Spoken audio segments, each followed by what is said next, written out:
The blood-red light of a dying sun cast long shadows across the Wyoming territory as Hannah Hayes clutched the worn reins of her team with white knuckles, cursing her decision to brave Blackthorn Ridge alone.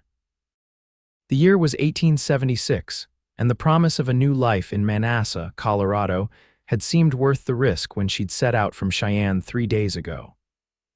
Now, as her wagon wheels slid perilously close to the edge of the narrow trail, that promise felt as distant as the homestead she'd left behind.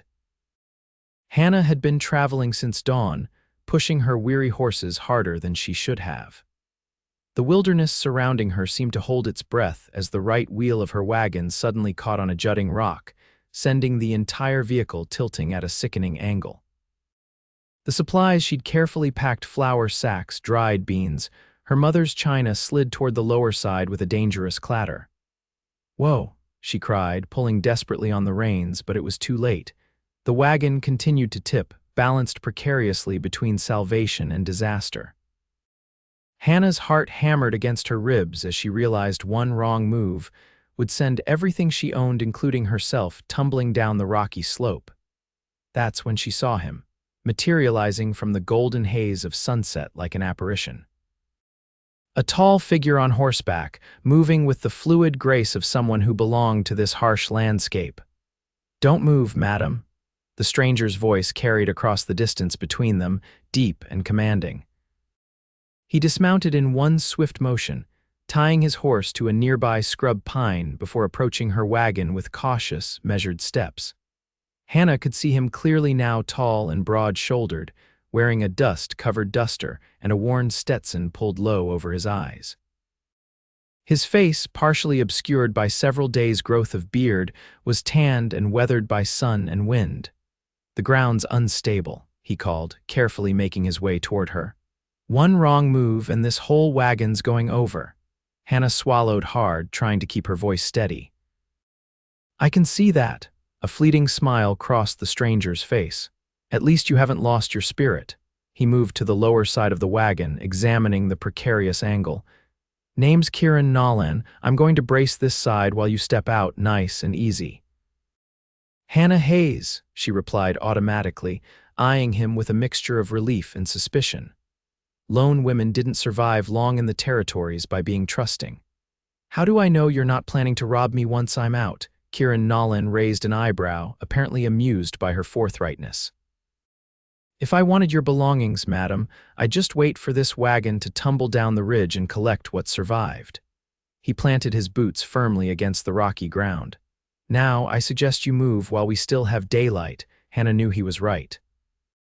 Swallowing her pride, she carefully released the reins and inched toward the higher side of the wagon's seat.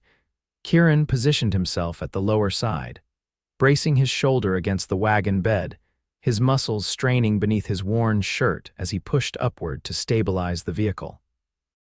"Now," he grunted, his face reddening with effort. "Step onto the wheel hub and then to the ground. Don't rush." Hannah gathered her skirts and did as instructed, feeling the wagon shift dangerously beneath her. She stepped onto the wheel hub, her heart in her throat as the entire wagon groaned in protest. "Steady," Kieran encouraged, his voice strained as he bore more of the wagon's weight. "Almost there." With one final step, Hannah's boots touched solid ground and she scrambled away from the edge, breathing heavily. The moment she was clear, Kieran eased his support from the wagon, letting it settle more firmly against the rocks that had caught it. "Thank you," Hannah managed, brushing dust from her skirts with trembling hands. Kieran nodded, removing his hat to wipe sweat from his brow, revealing hair the color of burnished copper. "Your horses seem steady enough, but this wagon's in a bad way. Axle might be cracked." His gaze traveled over her, assessing. "You're a long way from anywhere, Miss Hayes." "Mrs. Hayes," she corrected automatically, though the title felt strange on her tongue after 2 years of widowhood. "I'm headed to Manassa." Something flickered across his face. "Manassa's still 4 days' ride, and this trail gets worse before it gets better." He glanced at the darkening sky. "We've maybe an hour of light left. There's a flat spot about half a mile back that'll do for a camp. I can help secure your wagon till morning." Hannah hesitated, weighing her limited options. Stay alone with a damaged wagon on a dangerous ridge, or accept help from a stranger who, despite his rough appearance, had already proven himself willing to assist. I appreciate the offer, Mr. Nolan, but you don't know me, he finished for her, replacing his hat. That's prudent thinking, but night's coming and these hills aren't forgiving after dark. He gestured to the distant horizon. Mountain lions start hunting at dusk. As if to emphasize his point, a distant howl echoed through the canyon. Hannah felt a chill race down her spine. Very well, she conceded, but I'll be keeping my shotgun close. For the first time, Kieran Nolan smiled fully, revealing a surprisingly gentle expression that transformed his weather-beaten face. I'd expect nothing less, Mrs. Hayes. With practiced efficiency, Kieran helped unhitch her team of horses and secure the wagon as best they could. Using rope from his own supplies, he anchored the wagon to prevent it from sliding further off the ridge. Together, they gathered the essential items Hannah would need for the night, and he led them back to the camping spot he'd mentioned. The site was indeed ideal, a small clearing sheltered by cottonwoods with a narrow stream trickling nearby. As Hannah tended to her horses, Kieran set about building a small fire, his movements economical and practiced. Been on the trail long? He asked, striking a match against a stone. Hannah paused in brushing down her mare. Left Cheyenne 3 days ago, before that St. Louis. She hesitated, then added, before that Pennsylvania. That's a lot of leaving behind, Kieran observed, not looking up as he coaxed the fire to life. Hannah's jaw tightened. Sometimes moving forward is all a person can do. Something in her tone must have resonated with him, for he simply nodded without pressing further. Coffee, he offered, producing a battered pot from his saddlebag. The aroma of brewing coffee soon filled the small camp, bringing with it a surprising sense of normalcy. Hannah found herself relaxing incrementally as they shared a simple meal of jerky and hardtack from Kieran's provisions. What brings you to these parts, Mr. Nolan? She asked, cradling the tin cup of coffee between her palms for warmth as the evening chill settled around them. Kieran stared into the flames for a long moment before answering. I work cattle for the Silverton outfit, north of here. Was heading back from delivering a message to the railroad crew at Echo Canyon. He took a sip of his coffee. You planning to homestead near Manassa? Hannah nodded. My cousin Catherine has a millinery shop there. She's offered me partnership. Pride crept into her voice despite her weariness. I'm quite skilled with a needle. Manassa could use more civilizing influences, Kieran said with a hint of approval. Towns growing since the silver strikes last year. As darkness enveloped them completely, Hannah spread her bedroll on one side of the fire while Kieran positioned his on the opposite side, a respectful distance that she appreciated. Despite her earlier suspicions, exhaustion soon pulled at her, and she found herself drifting towards sleep with the stranger's presence nearby oddly comforting rather than concerning. Mr. Nolan, she murmured, fighting to keep her eyes open. I truly am grateful for your help today. Through the dancing flames, she saw him nod. Get some rest, Mrs. Hayes. Tomorrow we'll see about fixing that wagon of yours. Hannah awoke to the smell of frying bacon and the soft sounds of morning birds calling, water gurgling in the nearby stream, and the quiet movements of Kieran tending the revived fire. For a moment, disorientation gripped her, but the events of the previous day quickly flooded back. Morning, Kieran greeted, glancing up from the small pan balanced over the flames. Hope you don't mind I started breakfast. Found these provisions in your wagon yesterday. Hannah sat up, quickly smoothing her hair and straightening her rumpled clothes. Not at all, that was thoughtful. The morning light revealed more of Kieran Nolan than the previous evening's shadows had allowed. He was younger than she'd initially thought, perhaps 30 or so, not much older than her own 26 years. His eyes, she noticed now, were a striking shade of gray-blue that reminded her of storm clouds gathering over prairie skies. After a simple but satisfying breakfast, they returned to her wagon. In daylight, the situation looked even more precarious than it had seemed the evening before. The right wheel had twisted at an unnatural angle, and the entire wagon bed listed dangerously toward the drop-off. The axle's damaged, Kieran confirmed after examining the undercarriage. We can try to repair it enough to get you to flatter ground, but it won't hold all the way to Manassa. Hannah's heart sank. What do you suggest? Kieran straightened, dusting off his hands on his trousers. There's a trading post about 10 miles south of here. Man named Johnston runs it. He might have parts we can use, or at least a wagon we could hire. He hesitated. I could ride there and back by nightfall. Hannah bristled slightly at the implication she would wait behind. I can ride, we'll both go. Surprise flickered across Kieran's face, followed by what might have been respect. Your belongings are just things, Hannah finished firmly. Most valuable items are in my satchel already. She gestured to the leather bag she'd kept close since their camp. The rest can wait. They transferred Hannah's most essential belongings to her mare, redistributing Kieran's packs to balance the load. After securing the wagon as best they could and hiding her larger items beneath a canvas tarp, they set off toward Johnston's trading post. The ride gave Hannah time to study her unexpected companion more carefully. Kieran rode with the easy confidence of a man who'd spent most of his life in the saddle. Despite his rough exterior, there was something gentle in the way he handled his horse and in the careful consideration he showed at difficult passages, always waiting to ensure Hannah navigated safely before proceeding. You mentioned the Silverton outfit, Hannah said as they rode side by side along a wider stretch of trail. Are you a ranch hand there, foreman? Kieran replied, adjusting his hat against the climbing sun. 5 years now. That's quite an accomplishment for someone your age, Hannah observed. A shadow crossed his features, came to it in unfortunate circumstances. Previous foreman good man named Thomas Bell was killed in a stampede. I'd been his second for 3 years. He shrugged, as if to dismiss the memory. Mr. Silverton trusted me to step up. I'm sorry about your friend, Hannah said softly. Kieran nodded his acknowledgement but didn't elaborate further. After a moment he asked, What about you? You mentioned Pennsylvania. What brought you west? Hannah hesitated, unaccustomed to sharing her story with strangers. Yet something about Kieran's straightforward manner invited confidence. My husband David died of pneumonia 2 winters ago, she said finally. We'd been married just 3 years. His family blamed me for not nursing him properly, though I barely slept for 2 weeks trying to break his fever. The bitterness that crept into her voice surprised her. Afterward, there seemed little reason to stay. My cousin Catherine wrote about opportunities out west, a chance to build something of my own. I'm sorry for your loss, Kieran said quietly. Hannah nodded, grateful he didn't offer the usual platitudes about time healing all wounds. Thank you.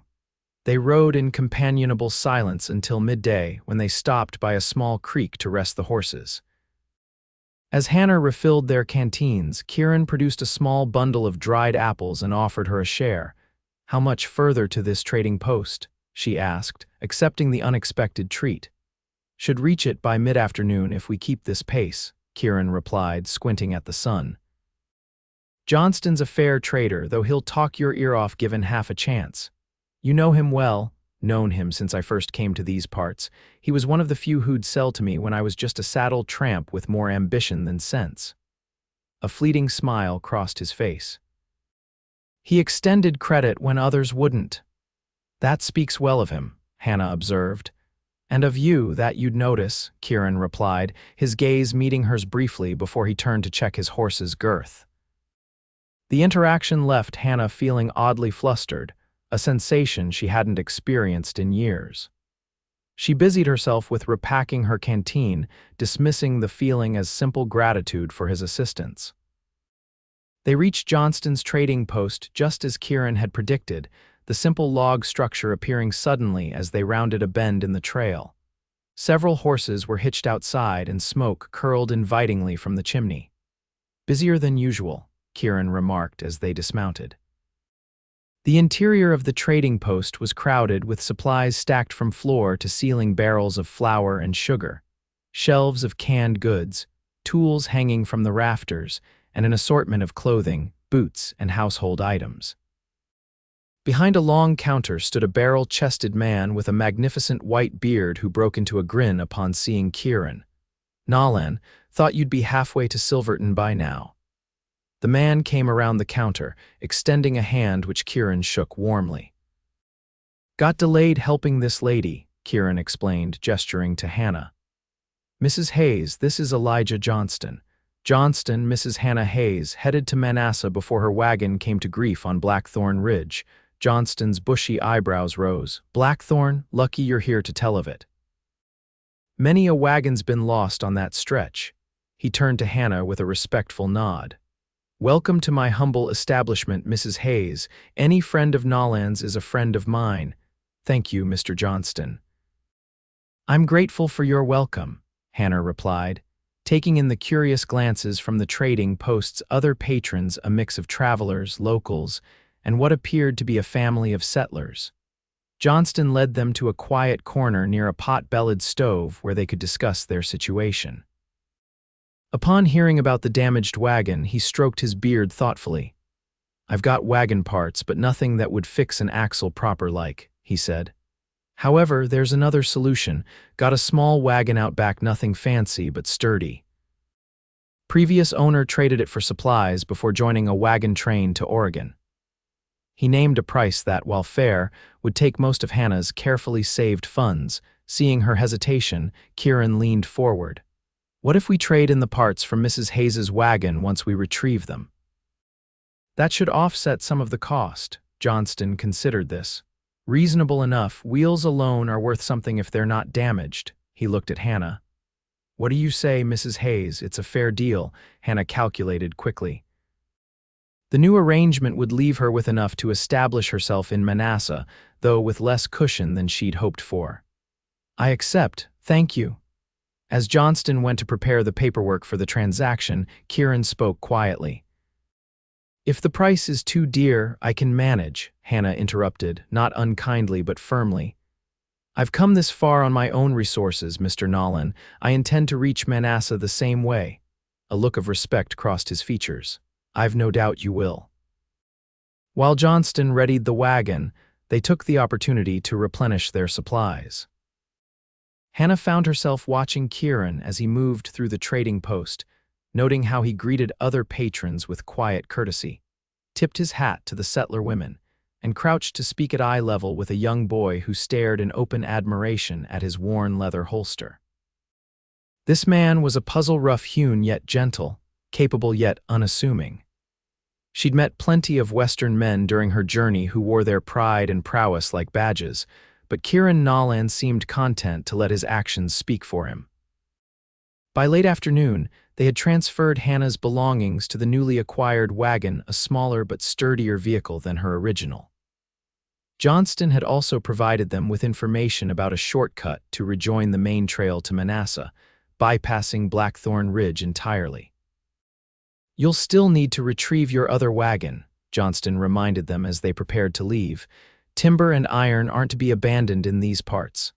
"We'll head back there first thing tomorrow," Kieran assured him. "Found a good camping spot about 5 miles north of here. Should reach it before dark."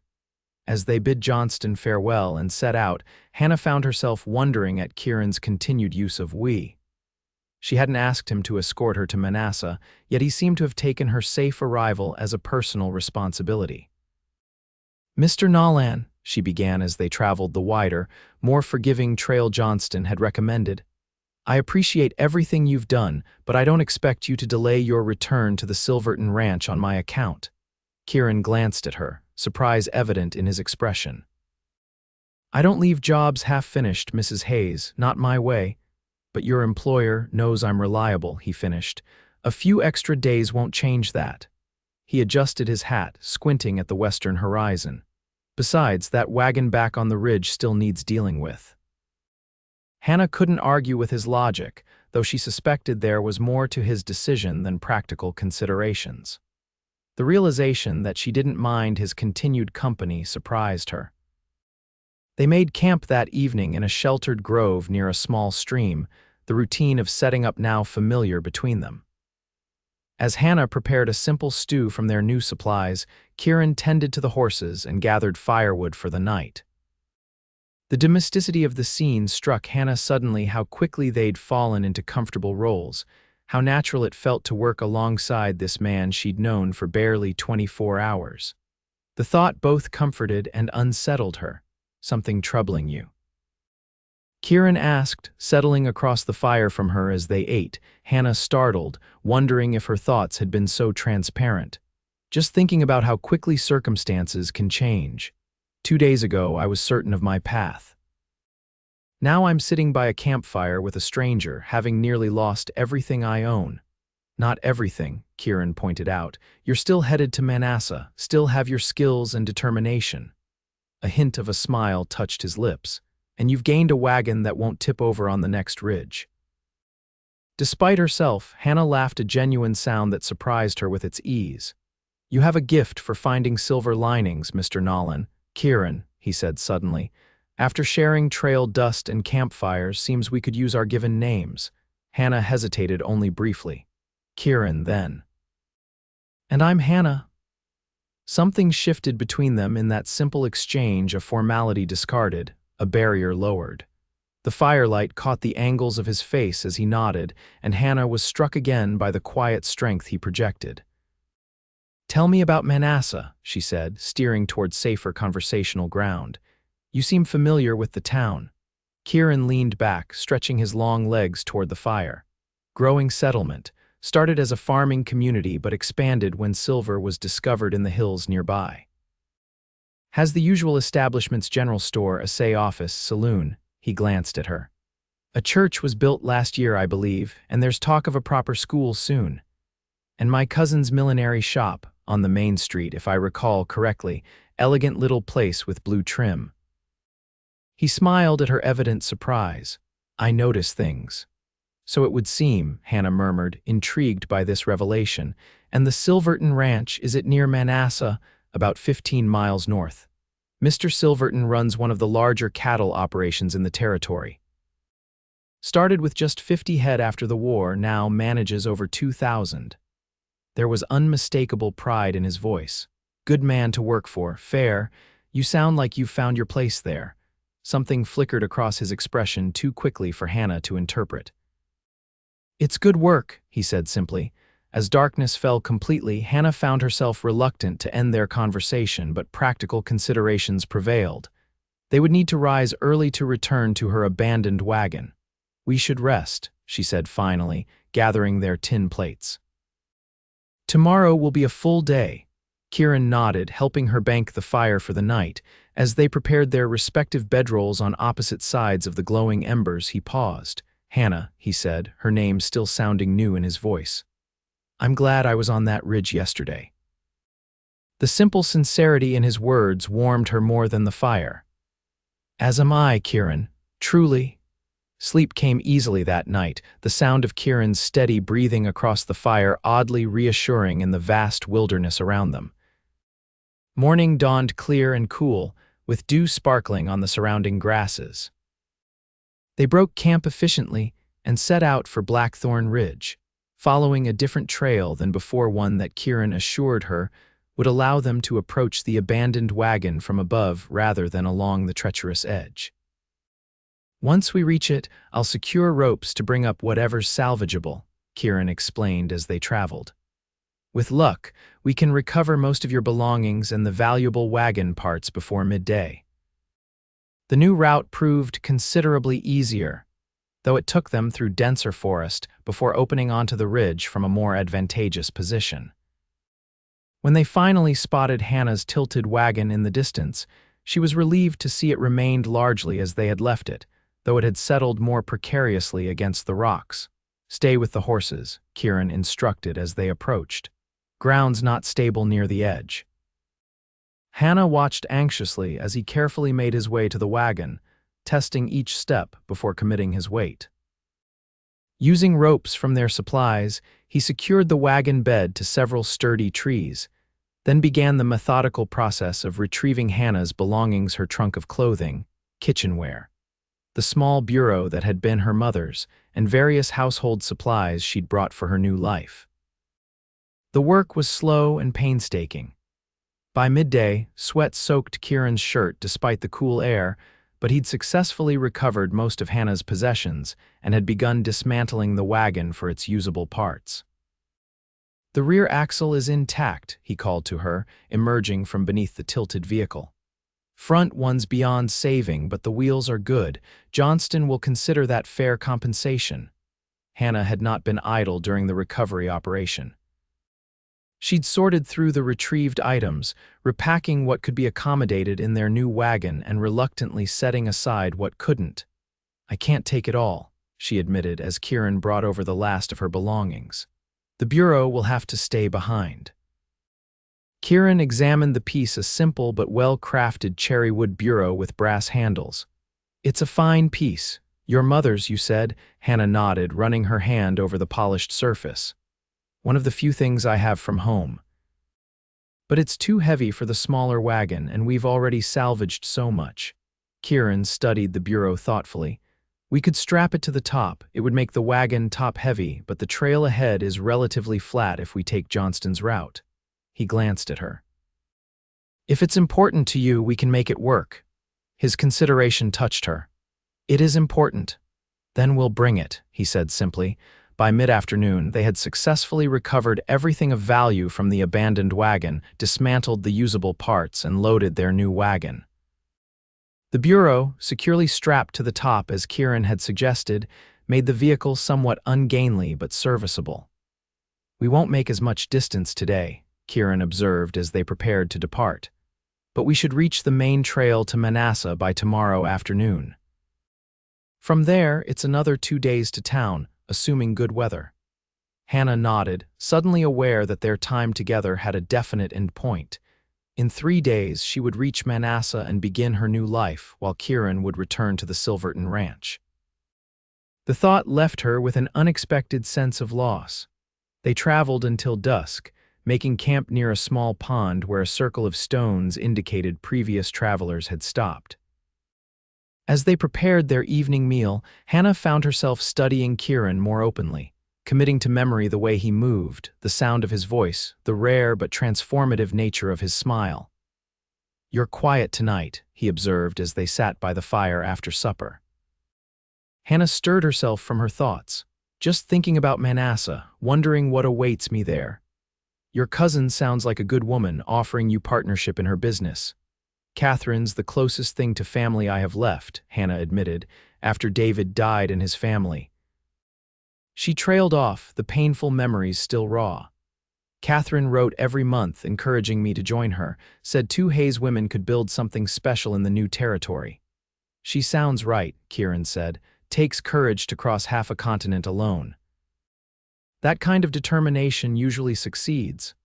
"Is that what brought you west? Determination?" Kieran was silent for a long moment, poking at the fire with a stick.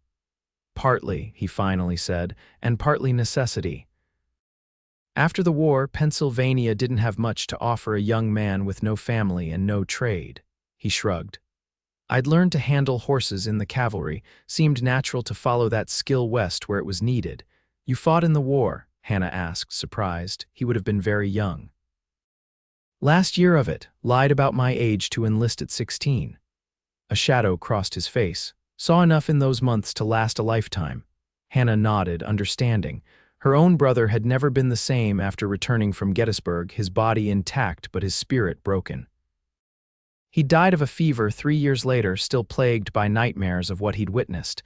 "David was too young for the war," she said softly. "But his older brothers both served, one never came home." "The country's still healing," Kieran observed. "Out here, though, there's less dwelling on which side a man fought for, more concern for whether he can rope a steer or ride fence line." He smiled faintly. "There's something honest in that." "Is that why you've stayed? The honesty of it?" Kieran considered this. "Partly. And partly because for the first time I felt I was building something that mattered. The Silverton spread was barely holding on when I signed on. Now it's thriving." Pride edged into his voice. "There's satisfaction in that." "I understand," Hannah said, and she truly did. "That's what I'm hoping to find in Manassa. Not just survival, but purpose." Their gazes met across the fire, a moment of perfect understanding passing between them. Hannah felt a flutter in her chest that had nothing to do with anxiety about her future and everything to do with the man sitting opposite her. The realization both thrilled and frightened her. She'd come west to build a new life independent of the painful past, not to risk her heart again. Yet here she was, undeniably drawn to this quiet, competent man she'd known for mere days. "We should rest," she said abruptly, rising to her feet. "Long day tomorrow." If Kieran noticed her sudden withdrawal, he didn't comment on it. Instead, he simply nodded. "I'll take first watch tonight." "There have been reports of mountain lion in these parts." Hannah hesitated. "You've been working hard all day. You need rest too." "I'm accustomed to long days," he assured her. "I'll wake you in a few hours." Too tired to argue, Hannah settled into her bedroll, though sleep proved elusive. Her mind kept returning to their conversation, to the connection she felt forming between them, to the inevitable parting that awaited them in Manassa. Sometime later, she awakened to find Kieran gently shaking her shoulder. "Your turn," he murmured. "Dawn's still 3 hours off." Half asleep, Hannah nodded and rose, wrapping her shawl around her shoulders against the night chill. Kieran handed her his rifle before settling into his own bedroll. "Just a precaution," he explained. "Doubt you'll need it." Hannah positioned herself on a fallen log where she could observe their surroundings, the weight of the rifle unfamiliar but not unwelcome. In the pale moonlight, she could make out Kieran's form as his breathing deepened into sleep. The night was peaceful, broken only by the occasional hoot of an owl or rustle of small creatures in the underbrush. Hannah found herself reflecting on the strange turns her journey had taken, how disaster on Blackthorn Ridge had led to this unexpected companionship. How a man she'd never met days ago now seemed integral to her journey. By the time the eastern sky began to lighten, Hannah had come to a resolution. She would focus on the destination that had drawn her west in the first place. Whatever feelings might be developing for Kieran Nolan, she would keep them firmly in check. Their paths had crossed briefly and would soon diverge again. That was the natural order of things on the frontier. Yet when Kieran awoke, as the first rays of sun breached the horizon, his sleepy smile sending an unwelcome warmth through her chest, Hannah knew her resolution would be harder to keep than she'd imagined. They broke camp efficiently and set out on the trail once more, the terrain gradually changing from the rugged foothills to gentler, rolling grasslands. By mid-morning they had reached the main trail to Manassa, marked by the more frequent signs of travel wheel ruts, occasional campsites, and once a broken wagon wheel abandoned by the roadside. "Traffic's increased since I last came this way," Kieran observed. "Good sign for Manassa's growth." "And for my cousin's business prospects," Hannah added. "More settlers mean more demand for proper hats and clothing." "And for your skills with a needle," Kieran agreed. "Have you always been a seamstress?" Hannah nodded. "My mother taught me from a young age.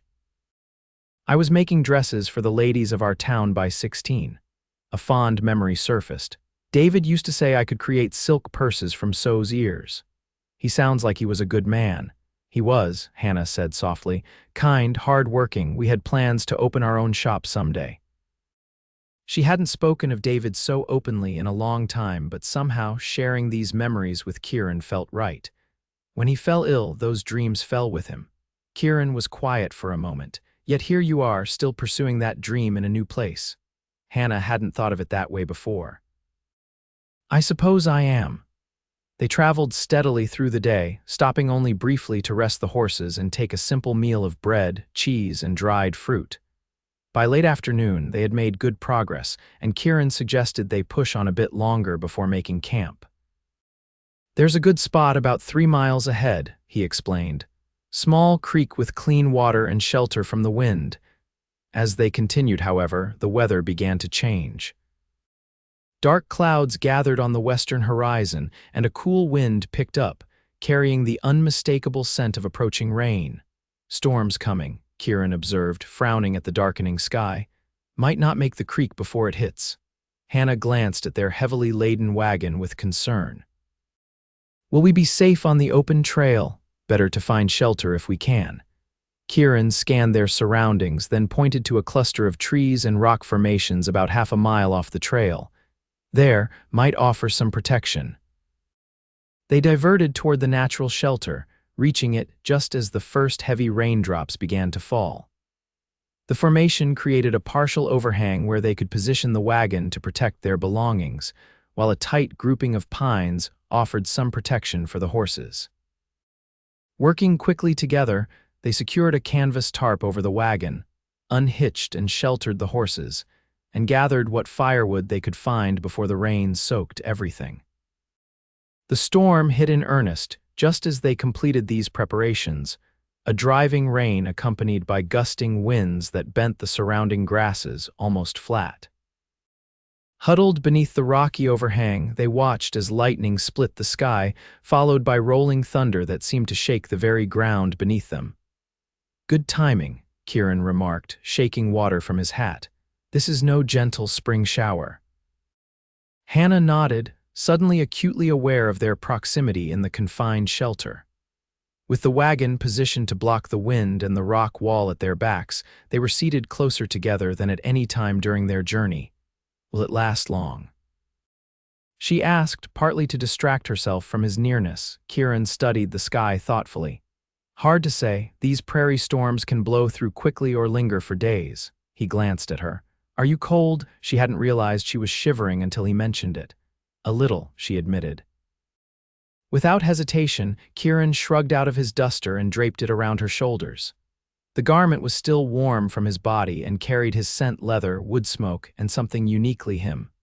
"Thank you," Hannah murmured, drawing the coat closer. "We should try for a fire," Kieran said, eyeing the small pile of wood they'd gathered. "It's dry enough under here to catch." Using skills honed by years on the trail, he soon had a small fire burning in the sheltered space between the rock wall and the wagon.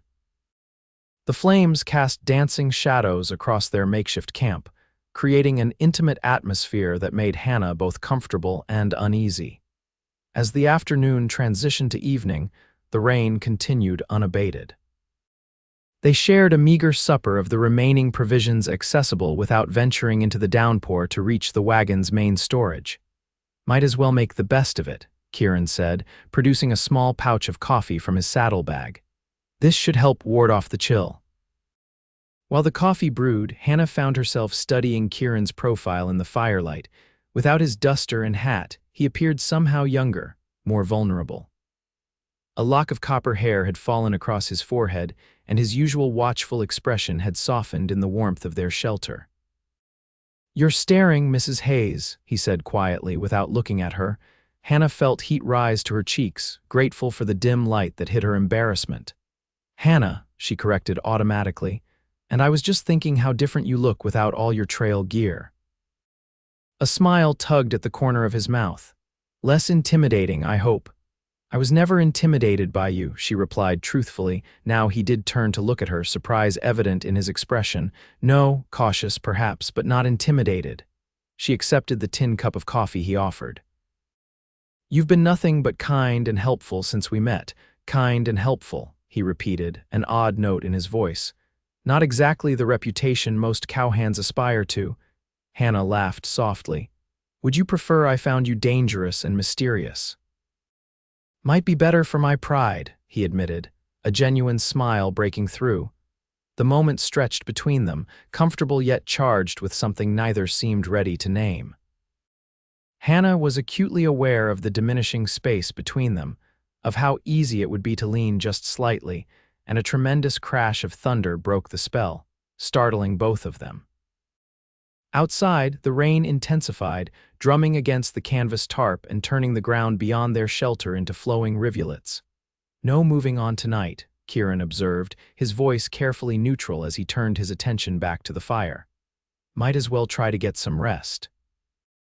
They arranged their bedrolls in the limited dry space, necessarily closer together than on previous nights.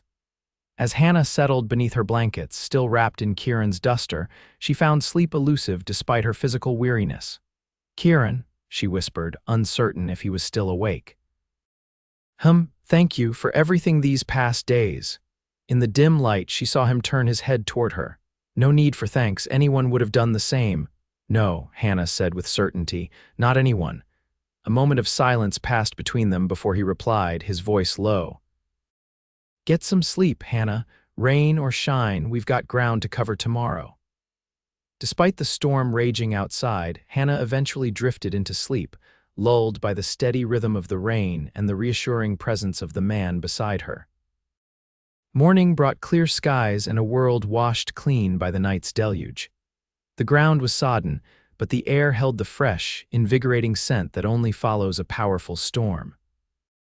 As they emerged from their shelter, Hannah was struck by the vivid blue of the sky, seemingly more intense against the rain-darkened earth. "Trail will be muddy," Kieran observed as they prepared to depart. "Might slow our progress." Hannah nodded, returning his duster with reluctance. "How far to Manassa now? With good conditions, we'd make it by tomorrow evening. With the mud," he shrugged, "perhaps the day after." A small part of Hannah couldn't help but welcome the delay, though she chastised herself for the thought. Every day on the trail was another day of uncertainty, of risk, of depleting their limited supplies. Yet it was also another day in Kieran's company. As predicted, the going was slow. The wagon wheels sank into the softened earth, requiring frequent stops to free them from particularly muddy stretches. By midday, they had covered less than half the distance they would normally achieve, and both horses and humans were showing signs of fatigue. "There's a stage stop about 3 miles ahead," Kieran said as they paused to rest the horses. "Run by a widow named Mrs. Holcomb. Might be worth stopping there for the night. She keeps clean rooms and sets a good table." Hannah hesitated, calculating her dwindling funds. "I should conserve my resources." Kieran seemed to read her thoughts. "My treat," he said simply. "Consider it payment for the pleasure of your company these past days." Under normal circumstances, Hannah would have refused such an offer from a man not related to her. But the prospect of a proper meal and a real bed after days on the trail was too tempting to dismiss outright. "I couldn't possibly—" "You could," Kieran interrupted gently. "And you should. We both could use a proper rest before the final push to Manassa." Put that way, it seemed a practical consideration rather than charity, and Hannah found herself nodding in agreement. "Very well, but I insist on helping Mrs. Holcomb with whatever needs doing in exchange." Kieran's smile told her he'd expected no less. They reached the stage stop by mid-afternoon, a substantial log structure with attached stables and several outbuildings. A sign reading Holcomb Station creaked gently in the breeze, and smoke rose invitingly from the stone chimney. Mrs.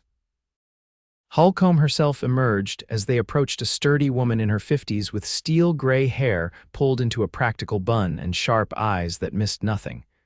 Her weathered face broke into a genuine smile at the sight of Kieran. "Well, if it isn't young Nolan. Been near 6 months since you passed this way." She stepped forward to greet them, wiping flour-covered hands on her apron, and with a lady companion no less. "Mrs. Holcomb," Kieran said with evident affection, tipping his hat. "May I present Mrs. Hannah Hayes? She's bound for Manassa to join her cousin. We've had some difficulties on the trail and could use your hospitality for the night." The older woman's assessing gaze took in Hannah's travel-worn appearance with understanding rather than judgment. "Any friend of Kieran's is welcome here, Mrs. Hayes." Come in, come in. You look like you could use a hot meal and a proper wash." The interior of Holcomb Station was surprisingly comfortable, a large common room with a massive stone fireplace, several sturdy tables, and a staircase leading to upper rooms. The air was rich with the scent of baking bread and simmering stew, making Hannah suddenly aware of how tired she was of trail cooking. "Stage isn't due till tomorrow," Mrs. Holcomb informed them as she showed them to a table. "So you'll have peace and quiet tonight. Kieran, you know where to stable the horses. I'll show Mrs. Hayes to a room where she can freshen up." Hannah followed the older woman upstairs to a small but clean room furnished with a narrow bed, washstand, and straight-back chair. A window overlooked the stable yard where she could see Kieran already tending to their horses. "He's a good man, that one," Mrs. Holcomb remarked, following her gaze. "Too good to be spending his life wrangling other men's cattle, if you ask me." She set a pitcher of water on the washstand. "Towels in the chest there. Take your time. Supper's not for an hour yet.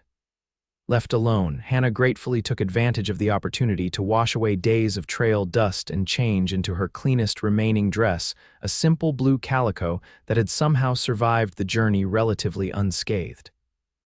She even managed to arrange her hair more neatly than had been possible at their makeshift camps.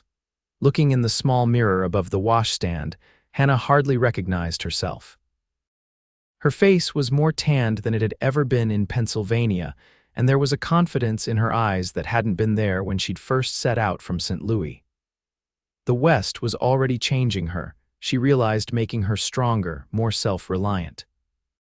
Yet she was also keenly aware that much of her newfound confidence stemmed from the support and protection Kieran had provided these past days. The thought was both comforting and disquieting. When she descended to the common room, she found Kieran already seated at a table, freshly washed and wearing a clean shirt. He rose at her approach, and something in his expression as he took in her appearance made her heart beat faster. "You look." He began, then seemed to reconsider his words. "Refreshed, as do you," she replied, taking the seat he held for her. "Mrs. Holcomb's hospitality is most welcome."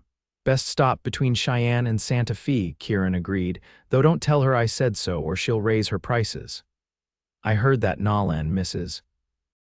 Holcomb called from the kitchen doorway, though her tone was good-natured. She approached their table carrying a tray laden with steaming bowls of stew, fresh bread, and a pot of coffee. "Now eat up, both of you. You look half-starved."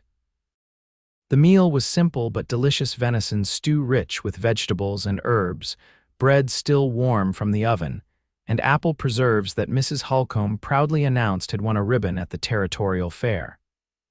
After days of hardtack and jerky, it seemed a feast fit for royalty, as they ate. Mrs. Holcomb regaled them with news and gossip from the various travelers who had passed through her establishment in recent weeks. "The Manassa millinery shop's doing well, from what I hear," she mentioned, refilling their coffee cups. "Lady who runs it has quite the eye for fashion, they say." "That would be my cousin Catherine," Hannah said, pleased by this report. "I'll be joining her there." "A seamstress, are you? Good. Manassa could use more skilled hands. Town's growing faster than services can keep up." Mrs. Holcomb nodded approvingly. "You picked a good time to arrive." "And the Silverton outfit?" Kieran inquired. "Any news?" A shadow crossed the older woman's face. "Some, and not all good. Old Mr. Silverton's health is failing, from what the stage driver told me last week. Doctor from Denver's been called in." Hannah saw concern flash across Kieran's features. "How serious?" "Serious enough that his son's been recalled from that fancy Eastern college. Arrived last month, from what I hear." Mrs. Holcomb shook her head. "Young Robert Silverton isn't the rancher his father is, by all accounts. More interested in ledger books than livestock." This news clearly troubled Kieran, though he masked it quickly. "Mr. Silverton's tough, he'll pull through." "Hope you're right," Mrs. Holcomb replied, though her tone suggested she had her doubts. She glanced between them. "Now you two must be tired. There's hot water for washing up in the lean-to, and I've aired out the blue room for Mrs. Hayes. Kieran, you know where the spare blankets are if you want to bunk in the common room." After she bustled away to tend to other chores, Hannah studied Kieran's pensive expression. "You're worried about your employer," he nodded slowly. "Henry Silverton built that ranch from nothing after losing everything in the war. He's not just my employer, he's been like a father to me these past years." A frown creased his brow. "And if Robert takes over, you don't think he'd manage well?" "It's not that he couldn't. He's smart enough, but his vision for the ranch is different from his father's." Kieran sighed. "Henry believes in building slowly, treating the land and the men who work it with respect. Robert sees only profit margins and Eastern investors." Hannah reached across the table impulsively, placing her hand over his. "I hope Mr. Silverton recovers." Kieran's gaze dropped to their hands, and for a moment he turned his palm upward, his fingers closing gently around hers. "Thank you." The simple contact sent warmth spreading through Hannah's chest. She was suddenly, acutely aware of how improper this might appear to an observer, a widow holding hands with a man not her husband in a public establishment. Yet she couldn't bring herself to withdraw. The moment stretched between them until the clatter of misses. Holcomb returning to clear their plates broke the spell. Hannah reluctantly pulled her hand away, her cheeks warming under the older woman's knowing glance. "I should retire," she said, rising from the table. "It's been a long day." Kieran stood as well, his expression unreadable. "Of course. We'll get an early start tomorrow if the weather holds." "Good night, then," Hannah said, suddenly awkward. "And thank you again for arranging this respite." "Sleep well, Hannah," he replied softly. As Hannah climbed the stairs to her room, she was intensely aware of his gaze following her. The simple touch they had shared had awakened feelings she had thought long buried, feelings she wasn't sure she was ready to acknowledge, let alone act upon. In the privacy of her room, Hannah sat on the edge of the narrow bed, her thoughts in turmoil. In less than 2 days, they would reach Manassa. Kieran would continue to the Silverton Ranch, and she would begin her new life with Catherine. Their paths had crossed briefly and would soon diverge again, so why did that prospect now fill her with such profound sadness? Sleep was elusive that night, despite the comfort of her real bed. When Hannah finally drifted off, her dreams were filled with images of wagon wheels tipping over precipices, of reaching hands, and of copper hair gleaming in firelight. She awoke to the sound of activity below, voices, footsteps, the clatter of dishes. Dressing quickly, Hannah descended to find the common room transformed from its quiet state of the previous evening. Half a dozen travelers occupied the tables, while Mrs. Holcomb and a young girl Hannah hadn't seen before rushed to serve them. "Stage arrived early," Mrs. Holcomb explained as she hurried past with a tray of breakfast plates. "Eastbound from Santa Fe. They'll be off again in an hour." Hannah spotted Kieran at a corner table, deep in conversation with a weathered man whose trail-worn clothing marked him as a fellow cowhand. Catching her eye, Kieran nodded in greeting, then said something to his companion before rising to join her. "Morning," he said, guiding her to a quieter table away from the stage passengers. "Slept well?" "Well enough," Hannah replied, not quite meeting his eyes. "You, common room floor's a sight better than hard ground," he said with a hint of humor. "And Mrs. Holcomb's breakfast is worth any discomfort." As if on cue, the older woman appeared with plates of eggs, bacon, and biscuits still steaming from the oven. "Eat up," she instructed. "Weather's holding fair, but there's more rain coming from the west by nightfall." Over breakfast, Kieran explained his conversation with the other cowhand. "That was Jim Perkins. Rides for the Bar D spread near Manassa. Says the trail ahead is passable but slow going in places where the creeks overflowed its banks." "Will that delay us further?" Hannah asked, trying to ignore the conflicting emotions the question raised. "Possibly by half a day, but he also mentioned a shortcut his outfit uses that might make up the time." Kieran sipped his coffee thoughtfully. "If we push hard, we might still reach Manassa by tomorrow evening." Hannah nodded, focusing on her plate to hide her expression. "That's good news." "Is it?" Kieran asked quietly. She looked up, startled by the directness of his question and the intensity of his gaze. "Of course, that's been our goal all along." For a moment it seemed he might say more, but instead he simply nodded. "We should prepare to leave soon. I've already seen to the horses." An hour later, they bid farewell to Mrs. Holcomb, who pressed a bundle of provisions on them for the road. As Hannah thanked her, the older woman pulled her aside briefly. "He's a good man," she said quietly, with a meaningful glance toward Kieran, who was checking the wagon's hitching. "The kind who doesn't come along twice in a lifetime." Before Hannah could respond, Mrs. Holcomb patted her arm and turned away, leaving her to ponder the unexpected advice as they resumed their journey. The trail beyond Holcomb Station proved much as Jim Perkins had described, passable but challenging in places where recent rains had swollen the creeks and softened the ground. They traveled steadily through the morning, with Kieran occasionally scouting ahead to ensure the path was safe for the wagon. By midday, the landscape had begun to change, the rolling prairie giving way to more varied terrain with distant mountains visible on the western horizon. They paused for a brief meal beside a small stream, neither speaking much as they ate. The silence between them was new and uncomfortable, laden with unspoken thoughts and feelings that seemed to grow more pressing as their journey neared its end. Hannah found herself studying Kieran when she thought he wouldn't notice, memorizing the strong lines of his profile, the way sunlight caught the red gold of his hair, the capable hands that had so often come to her aid. "Hannah," Kieran said suddenly, breaking the silence. "There's something I should—" The distant sound of approaching riders interrupted his words. Both turned to see 3 horsemen appearing over a rise in the trail behind them, moving at a steady pace in their direction. Kieran was on his feet instantly, his relaxed posture transforming to alertness. "Get to the wagon," he said quietly, his hand moving to rest on the pistol at his hip. Hannah obeyed without question, recognizing the tension in his stance. As she reached the wagon, she extracted her shotgun from beneath the seat, holding it ready but out of sight as the riders approached. The men slowed as they neared, taking in the scene with calculating eyes. The leader, a heavyset man with a pockmarked face and mismatched clothing, raised a hand in apparent greeting. "Afternoon, folks," he called, his voice carrying a false heartiness that set Hannah's nerves on edge. "Fine day for traveling." "It is," Kieran agreed, his posture casual but watchful. "You gentlemen headed toward Holcomb Station?" "Might be," the man replied evasively. His gaze drifted to the wagon, lingering on Hannah in a way that made her skin crawl. "That's quite a load you're hauling." "Moving somewhere special, are you?" "Just helping the lady reach family in Manassa," Kieran said, shifting slightly to position himself between the riders and Hannah. "Nothing of value, I'm afraid, just household goods."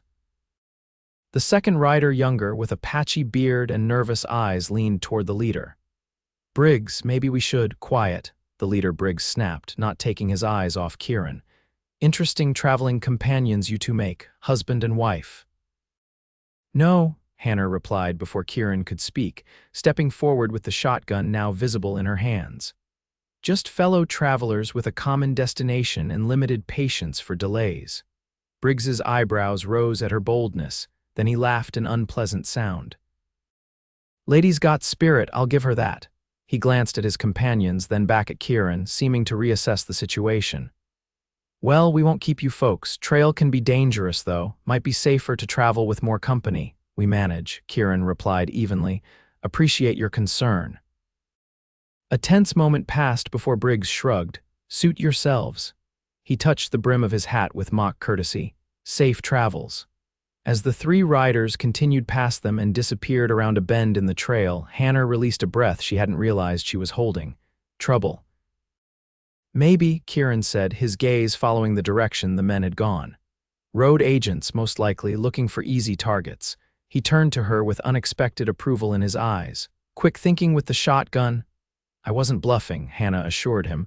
"I know how to use it." A smile tugged at his lips. "I believe you." He glanced at the sky. "We should move on. I'd prefer to put more distance between us and those men before we make camp tonight." They traveled with renewed purpose through the afternoon, pushing the horses harder than they had previously. Kieran frequently glanced back along their trail, though there was no sign of the 3 riders following them. By late afternoon, they had reached the shortcut. Jim Perkins had mentioned a narrow trail that branched from the main route, cutting through a series of low hills that Kieran explained would save them several miles of winding road. "It's rougher going," he warned as they paused at the junction, "but it comes out just 5 miles south of Manassa. If we push on another hour or two, we'll be well positioned to reach town by midday tomorrow." Hannah nodded her agreement, though the prospect of reaching their destination so soon filled her with mixed emotions. The shortcut proved challenging indeed, a barely visible track that wound through dense stands of pine and across rocky streams. In places, the wagon barely fit between the trees, and Hannah found herself holding her breath as they navigated particularly tight passages. "Almost through," Kieran assured her as the sun began to sink toward the horizon. "There's a clearing ahead that Perkins mentioned, good spot to make camp."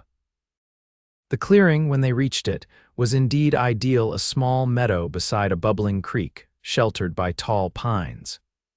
As Kieran unhitched the horses, Hannah began preparing their evening meal from Mrs. Holcomb's provisions, falling into the familiar routine they had established over their days together. Yet there was a new tension between them, a sense of impending separation that neither seemed willing to address directly. They ate in relative silence as darkness fell, the crackle of their small fire and the distant hooting of an owl the only sounds breaking the stillness. "Should reach Manassa by midday tomorrow," Kieran finally said, staring into the flames. "Weather permitting." Hannah nodded, her throat suddenly tight. "Yes, your cousin will be glad to see you safely arrived." "I hope so." Hannah forced a smile. "Though I'm bringing her more luggage than she might have anticipated, thanks to your help saving my belongings." Kieran glanced up, his gray-blue eyes reflecting the firelight. "I was glad to help." The simple statement hung in the air between them, laden with unspoken meaning. Hannah found herself remembering Mrs. Holcomb's words, the kind who doesn't come along twice in a lifetime, and wondering if she was making a terrible mistake in letting this man walk away tomorrow without speaking what was in her heart. "Kieran," she began hesitantly. The unmistakable sound of approaching horses silenced her words. Kieran was on his feet instantly, his hand going to his pistol as he moved to position himself between Hannah and the direction of the sound. "Get behind the wagon," he instructed quietly. "And keep that shotgun ready." Hannah complied, her heart pounding as she recognized the voices drifting toward them, the same men they had encountered earlier that day. "Told you they'd take the cutoff," Briggs's distinctive voice carried clearly in the still night air, predictable as sunset. "What if they're armed?" the nervous voice of the younger rider asked. "One man and a woman against the three of us," Briggs scoffed.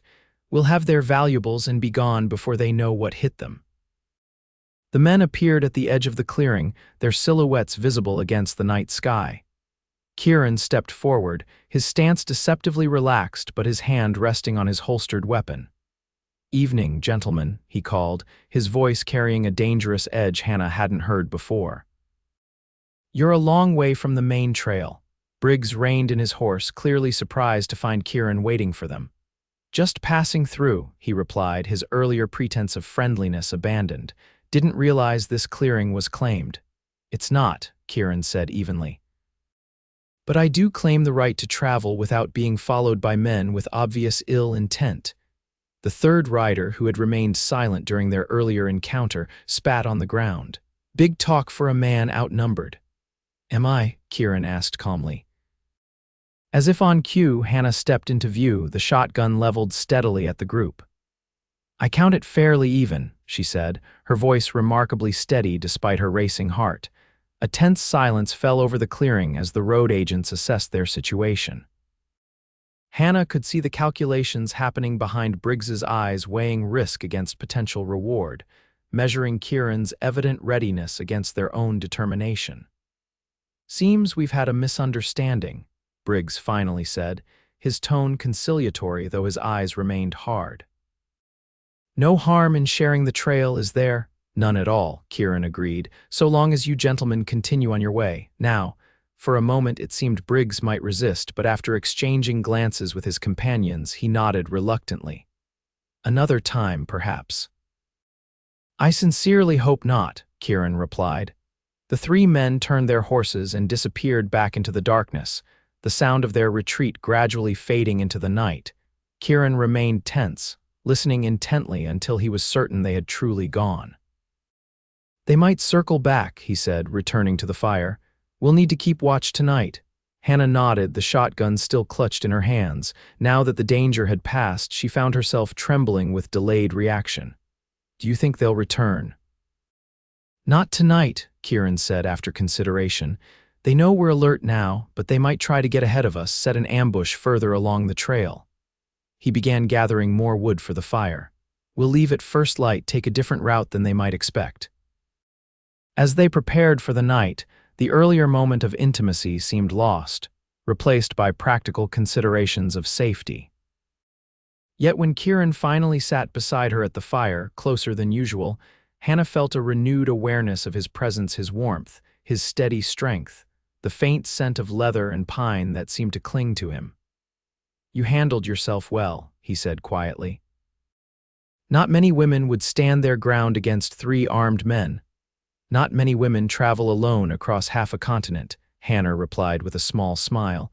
It teaches a certain fortitude. Kieran studied her face in the firelight. You're remarkable, Hannah Hayes. The simple compliment warmed her more than the fire before them. As are you, Kieran Nolan. Their gazes held for a long moment, and Hannah felt the same connection that had sparked between them at Holcombe Station, a recognition of something rare and precious forming between 2 souls who had found each other against all odds. I'll take first watch, Kieran said finally, breaking the spell. Try to get some rest. Hannah nodded, reluctantly moving to her bedroll. As she settled beneath her blankets, she watched Kieran's silhouette against the firelight, solid, vigilant, dependable. Tomorrow they would reach Manassa, and their journey together would end. The thought brought an ache to her chest that no amount of reasoning could dispel. Sleep came fitfully, interrupted by the rustling of night creatures and her own turbulent thoughts. When Kieran gently woke her for her turn at watch, she found herself reluctant to release his hand from her shoulder, the brief contact a comfort in the dark night. All quiet, he reported, settling onto his own bedroll. Wake me if you hear anything unusual. Hannah nodded, positioning herself where she could observe both the trail and their small camp. The night was peaceful, stars wheeling overhead in the vast Wyoming sky. As she watched Kieran's chest rise and fall in sleep, a certainty formed in her heart. Whatever happened tomorrow, she didn't want this to be the end of their story. Dawn broke clear and cold, with a light frost silvering the meadow grasses. They broke camp efficiently, the routine now familiar after their days together. As Kieran hitched the horses to the wagon, he outlined his plan for the day's journey. We'll avoid the main trail for the first few miles, he explained, cut through the pine forest to the east, then rejoin the road closer to Manassa. Less likely to encounter our friends from last night that way. Hannah nodded her agreement, appreciating his caution even as she struggled with the knowledge that each mile brought them closer to parting. As they set out, the morning sun slowly warming the air around them, she found herself memorizing every detail of this final day together, the way Kieran handled the reins with confident ease, the occasional glances he cast her way, the comfortable silences that had grown between them. The alternative route he had chosen was challenging but beautiful, winding through stands of ponderosa pine and across small, clear streams. By mid-morning, they had emerged onto rolling grasslands that Kieran explained were the outskirts of the San Luis Valley, with Manassa just beyond the next series of low hills. We made good time, he observed as they paused to rest the horses. Should reach town well before sundown. Hannah nodded, unable to summon enthusiasm for this achievement that had been their goal for days. Kieran, she began, gathering her courage, before we reach Manassa, I wanted to thank you properly for everything you've done. He turned to her, his expression unreadable. No thanks needed. I'd have done the same for anyone in trouble. Perhaps, Hannah conceded, but not everyone would have shown the patience and kindness you have. She hesitated, then continued, these past days have meant a great deal to me, more than I expected when my wagon first tilted on that ridge. Something shifted in Kieran's eyes, a vulnerability she hadn't seen before. They've meant a great deal to me as well, Hannah. The way he said her name soft, almost reverent, sent a shiver through her that had nothing to do with the morning chill. For a moment she thought he might say more, might give voice to the unspoken feelings that had grown between them. Instead, he simply nodded once and turned his attention back to the horses. They continued their journey in silence, each lost in private thoughts as the landscape gradually transformed around them. Signs of settlement became more frequent: fenced fields, occasional farmhouses in the distance, the smoke of chimneys rising against the blue sky. By early afternoon, they crested a final rise, and there below them lay Manassa, a growing frontier town nestled in the valley, its main street lined with wooden buildings, a church steeple rising prominently at one end. There it is, Kieran said quietly, Journey's End. Hannah's heart constricted at the finality in his tone. Yes, she managed, her voice barely audible even to herself. They descended toward the town in silence, the wagon wheels creaking beneath them. As they approached the outskirts, Hannah found herself desperately searching for words to express what was in her heart, to somehow prevent the inevitable parting that loomed before them. "You know where your cousin's shop is located?" Kieran asked as they reached the edge of town. Hannah nodded. "Main Street," she wrote, "a blue-trimmed building." She attempted a smile. "You mentioned it, remember?" "I remember," Kieran replied, guiding the horses toward the center of town. Manassa was clearly prospering, the streets bustling with activity. Stores displaying goods from back east, hotels and restaurants catering to the influx of settlers and fortune seekers drawn by the silver strikes. As they made their way down Main Street, several passers-by nodded greetings, curious gazes taking in the loaded wagon and its travel-worn occupants. "There," Hannah said suddenly, pointing to a neat storefront with freshly painted blue trim. A sign reading Hayes Millinery and Fine Sewing hung above the door, and through the large display window she could see an array of fashionable hats and garments. Kieran drew the wagon to a halt before the shop. For a moment neither moved, the finality of their arrival hanging heavy between them. "Well," Kieran said finally, his voice gruff, "you've made it safely to your destination, Mrs. Hayes." The return to formality stung more than Hannah had expected. "Thanks to your help, Mr. Nolan." He nodded once, then jumped down from the wagon seat and came around to offer his hand as she descended. The brief contact as their fingers met sent a jolt through Hannah that almost made her gasp aloud. Before she could speak, the shop door flew open, and a woman who could only be Catherine Hayes rushed out, her face alight with surprise and joy. "Hannah, is it really you?" Catherine cried, embracing her fiercely. "We weren't expecting you for another week at least." Hannah returned her cousin's embrace, though her awareness remained fixed on Kieran standing quietly beside the wagon. "The journey went more quickly than anticipated," she managed.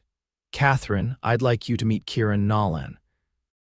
He's been my guide and protector these past days when my wagon ran into trouble." Catherine turned to Kieran with genuine gratitude. "Mr. Nolan, I cannot thank you enough for delivering my cousin safely." She studied him with open curiosity. "You work for the Silverton Ranch, yes?" "I recognize the brand on your saddlebag." "Yes, madam," Kieran replied with a polite nod. "Just doing what anyone would." "Nonsense," Catherine declared. "You must stay for supper at the very least. Allow us to thank you properly." Kieran hesitated, his gaze flickering to Hannah. "That's kind, but I should report back to the ranch. Mr. Silverton is ill, I've heard, and I've been away longer than planned." Hannah felt her heart sink at his refusal, though she understood his reasoning. "At least help us unload the wagon," she said, desperately seeking to prolong their time together. "Some of the items are quite heavy." He nodded, seemingly relieved to have a practical task to focus on. Together, they began transferring Hannah's belongings into Catherine's shop and the living quarters behind it, working with the easy coordination they'd developed during their journey. Catherine watched them with thoughtful eyes, then quietly excused herself to prepare a proper welcome meal, leaving them alone with the wagon nearly empty. As Kieran lifted the bureau, her mother's prized possession that he had insisted on bringing despite its awkward size, Hannah placed a hand on his arm, halting him. "Kieran," she said softly, "I don't know how to say goodbye." He set the bureau down carefully, then turned to face her, his expression a complex mixture of emotions. "Then perhaps we shouldn't," Hannah's breath caught. "What do you mean?" Kieran took a deep breath, as if gathering courage. "I mean that meeting you on that ridge wasn't chance, Hannah. It was Providence." He took her hands in his touch gentle yet sure. "In these few days, I've come to care for you more than I thought possible. The idea of simply tipping my hat and riding away seems unbearable." Joy bloomed in Hannah's chest, swift and overwhelming. "I've felt the same," she admitted, her voice trembling slightly. "But I didn't dare hope." "Hope is exactly what you've given me," Kieran interrupted, his gray-blue eyes intense. "A hope for something more than just working another man's land until my back gives out." He squeezed her hands gently. I'm not asking for promises now, just a chance to call on you properly, to see if what's grown between us on the trail might flourish in town as well. Hannah felt tears gathering in her eyes, not of sadness, but of profound relief and joy. I'd like that very much. The smile that transformed Kieran's face then was unlike any she'd seen before, open, hopeful, almost boyish in its unguarded happiness. Then it's not goodbye, he said softly. Just until next time. Until next time, Hannah echoed, her heart lighter than it had been in years. They finished unloading the wagon in a new atmosphere of shared hope and unspoken possibility. When the last item had been carried inside, Kieran reluctantly prepared to depart. I'll return on Sunday, he said as he checked the horse's harnesses one final time. If that suits you. It suits me perfectly, Hannah replied, unable to keep the smile from her face. With a tip of his hat and one last lingering look, Kieran climbed onto the wagon seat and took up the reins. Sunday then, he said, and there was a promise in those two simple words that made Hannah's heart soar. As she watched him drive away, Catherine appeared at her side, a knowing smile on her face. Well, her cousin said, slipping an arm around Hannah's waist, it seems your journey west has brought you more than just a new home. Hannah leaned into her cousin's embrace, her eyes still following Kieran's departing figure. Yes, she agreed softly. Much more. The days that followed were a whirlwind of activity as Hannah settled into her new life in Manassa. Catherine's shop was indeed thriving, and Hannah's skilled needlework was immediately in demand among the town's growing population of respectable women. The living quarters behind the shop were comfortable if modest, and Catherine's warm welcome made Hannah feel at home almost immediately. Yet beneath the busy surface of her days ran a constant current of anticipation, counting the hours until Sunday, when Kieran would return as promised. Each night, Hannah fell asleep replaying memories of their journey together, his steady presence as he braced her tilting wagon, the warmth in his eyes across countless campfires, the gentle strength of his hands helping her navigate difficult terrain. Sunday dawned clear and bright, with a crispness to the air that hinted at the approaching autumn. Hannah rose early, taking extra care with her appearance, choosing her best dress, a deep green that complemented her chestnut hair, and arranging her locks more carefully than she had in years. He won't recognize you all cleaned up like this, Catherine teased as Hannah nervously adjusted her collar for the third time. Poor man's only seen you covered in trail dust. Perhaps he'll change his mind when he sees what's been hiding under all that dust, Hannah replied, only half joking. Catherine snorted inelegantly. From the way he looked at you when you arrived, I doubt very much that dust made any difference to what he saw. The hours of the morning stretched endlessly as Hannah helped Catherine with shop inventories, her attention constantly drifting to the street outside. When the church bells rang for noon services, Catherine practically pushed her out the door. Go, her cousin insisted. You're no use to me like this. Walk to the church and back, the fresh air will settle your nerves. The walk did help calm Hannah's restless energy, though her eyes continued to scan each approaching rider with hopeful anticipation. The church service provided a welcome distraction, the familiar hymns and prayers grounding her in community after the isolation of her journey. As the congregation dispersed afterward, Hannah spoke briefly with several of the women who had already commissioned work from the shop, accepting their welcome to Manassa with genuine gratitude.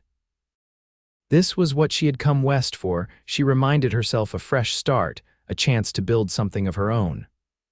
Whatever happened with Kieran Nolan was an unexpected blessing, not the foundation of her new life. The thought had barely formed when she spotted him standing across the churchyard, hat in hand, freshly shaven and wearing a clean shirt that brought out the storm cloud blue of his eyes. When their gazes met, the smile that spread across his face made Hannah's heart skip a beat. You came, she said as he approached, immediately feeling foolish for stating the obvious. I promised I would, he replied simply, as if keeping his word was the most natural thing in the world. Perhaps for Kieran Nolan it was.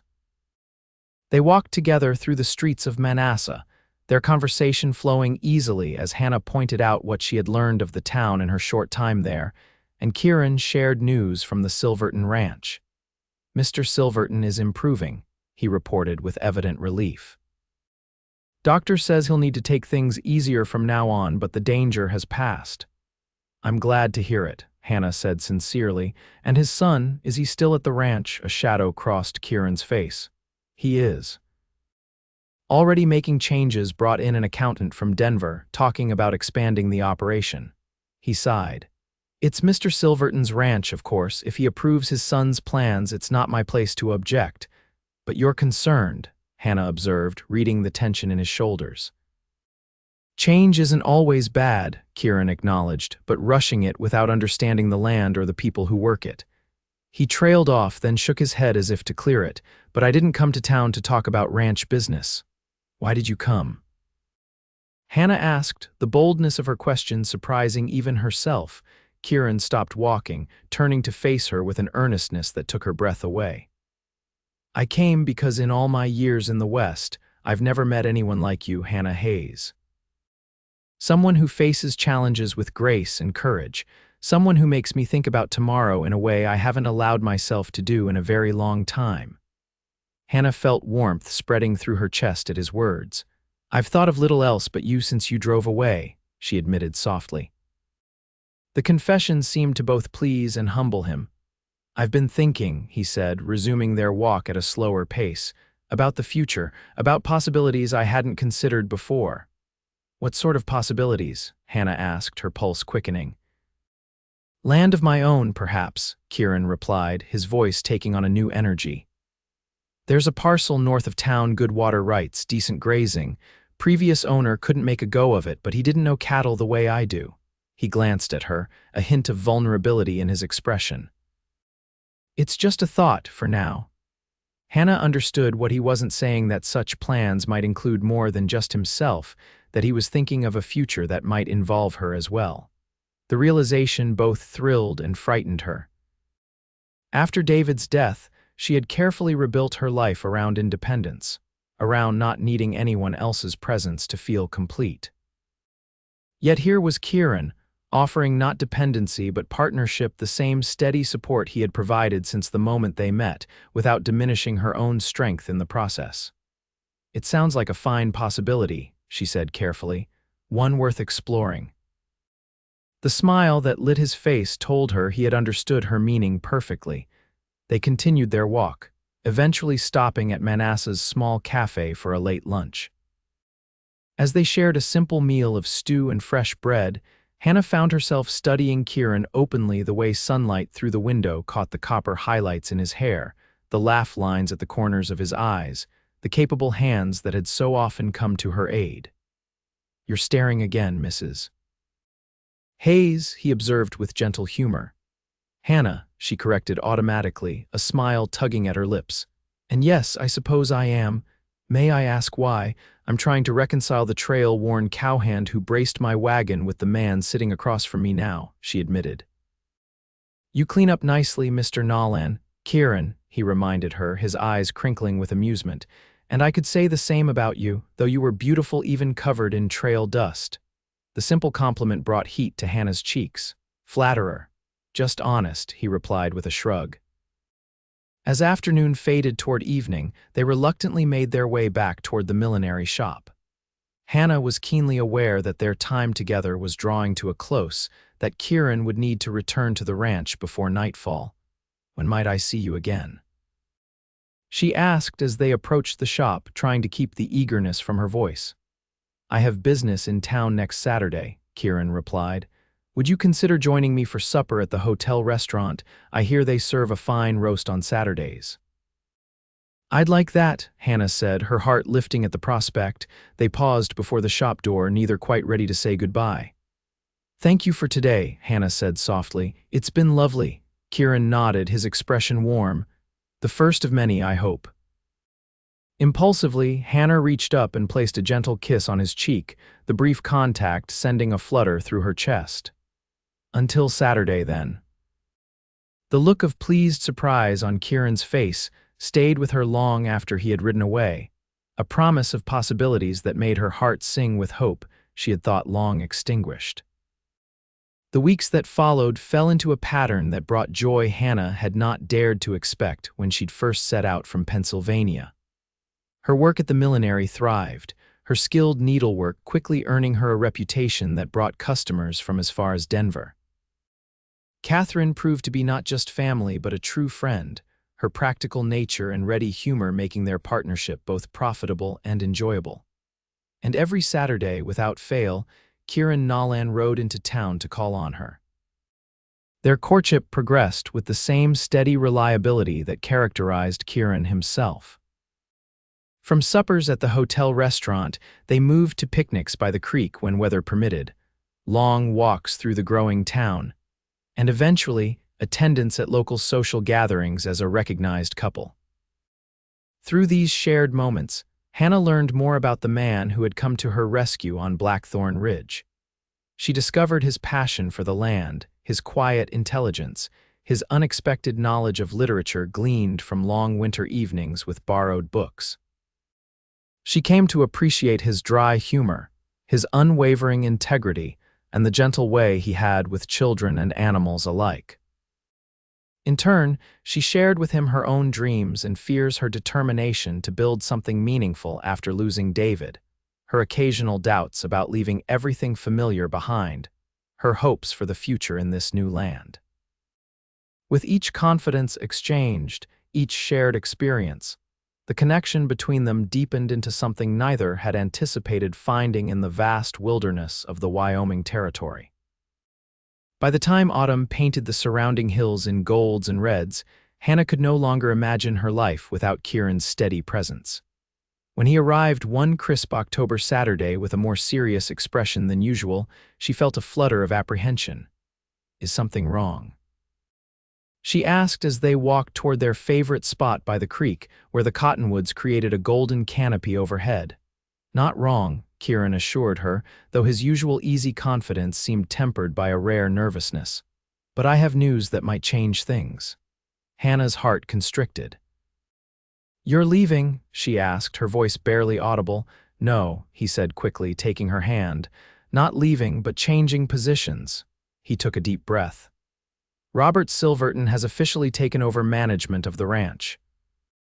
He offered me a choice: adapt to his new methods or take a generous settlement in recognition of my years of service. And you chose the settlement, Hannah guessed, reading the answer in his expression. Kieran nodded. It was time. The ranch is changing in ways I don't fully agree with, and... He hesitated, then continued more softly. I've been thinking about those possibilities we discussed, that land north of town. They reached their usual spot by the creek, and Kieran guided Hannah to a fallen log where they had sat during many previous conversations. As they settled side by side, he kept her hand in his thumb tracing gentle circles on her palm. I've purchased the land, he said simply. Signed the papers yesterday, 160 acres with water rights and a small cabin that needs work but is sound enough to start with. Hannah's heart began to race. Your own ranch, she breathed, genuinely happy for him. Kieran, that's wonderful. It could be, he agreed, his gray-blue eyes intent on hers, but a ranch needs more than just land and cattle, it needs a home. He squeezed her hand gently. I don't want to build just any home, Hannah. I want to build one with you. For a moment, Hannah couldn't speak, emotion closing her throat as she understood what he was asking. I know it's been less than 6 months since we met, Kieran continued, his voice gaining strength as he spoke. And I know you came west to build independence, not to tie yourself to another man's dreams. But what I'm offering isn't my dream alone, it's a chance to build something together, as partners. He released her hand to reach into his vest pocket, withdrawing a simple gold band with a small pearl set in the center. Hannah Hayes, would you do me the honor of becoming my wife? Tears blurred Hannah's vision as she looked at the man before her, strong yet gentle, confident yet vulnerable in this moment of asking. In him, she saw not an echo of the past, but a promise of a future brighter than she had dared to imagine when her wagon had tilted precariously on that fateful ridge. Yes, she whispered, her voice steadying as certainty filled her heart. Yes, Kieran Nolan, I will marry you. The joy that transformed his face was answer enough to any lingering doubts she might have harbored. As he slipped the ring onto her finger, a perfect fit, and gathered her into his arms, Hannah knew with absolute certainty that her journey west had led her exactly where she was meant to be. They were married on a bright November morning in Manassa's small church, with Catherine standing proudly as Hannah's witness and Jim Perkins, the cowhand, who had unwittingly helped bring them together with his trail advice serving as Kieran's best man. The ceremony was simple but heartfelt, the church filled with well-wishers from town and several of Kieran's former colleagues from the Silverton Ranch, including Henry Silverton himself, frail but determined to see his best foreman properly wed. As they exchanged vows, Hannah found herself thinking of that first moment on Blackthorn Ridge, her wagon tilted perilously, her future uncertain, and Kieran appearing like an answer to an unspoken prayer. How strange and wonderful that disaster had led to this moment of profound joy. "You may kiss the bride," the minister pronounced, and as Kieran's lips met hers, sealing their promises to one another, Hannah felt the last pieces of her new life falling perfectly into place. The following years brought challenges, as life on the frontier inevitably did. But they faced each one together with the same determination and mutual support that had characterized their relationship from the beginning. The small cabin on Kieran's land gradually expanded into a proper home as their family grew, first with the birth of their son, Thomas Henry Nolan, named for Kieran's mentor at the Silverton Ranch, and 2 years later their daughter, Elizabeth Catherine, named for both their mothers. Hannah continued her work with needle and thread, though now from a dedicated room in their ranch house rather than the town shop. Catherine eventually married a widowed banker from Denver, selling her share of the millinery to Hannah, who hired a young woman from town to manage the day-to-day operations while she balanced motherhood and her growing reputation as one of the territory's finest seamstresses. Kieran's ranch prospered under his careful management, his knowledge of cattle and respect for the land proving a successful combination. By their 5th anniversary, the Rocking Inn, as their brand became known, had established itself as one of the most reliable operations in the region, known for both the quality of its stock and the fair treatment of its hands. On their 10th anniversary, with snow falling gently outside the windows of the home they had built together, Kieran presented Hannah with a special gift, a small painting of Blackthorn Ridge commissioned from a traveling artist who had passed through Manassa the previous summer. "To remember where our story began," he said as she unwrapped it, his voice still carrying the same warmth that had first drawn her to him on that precarious ridge. "As if I could ever forget," Hannah replied, touching the painted scene with gentle fingers. "That tilting wagon was the best misfortune of my life." Kieran smiled, the laugh lines around his eyes deeper now, but his gaze still holding the same steadfast devotion she had come to rely on through the years. "Embracing it until you stepped free was the best decision of mine." As he pulled her close, their children's laughter echoing from the next room and the future stretching bright before them, Hannah knew with absolute certainty that sometimes the most treacherous paths led to the most beautiful destinations, and that finding the right companion for the journey made all the difference in the world.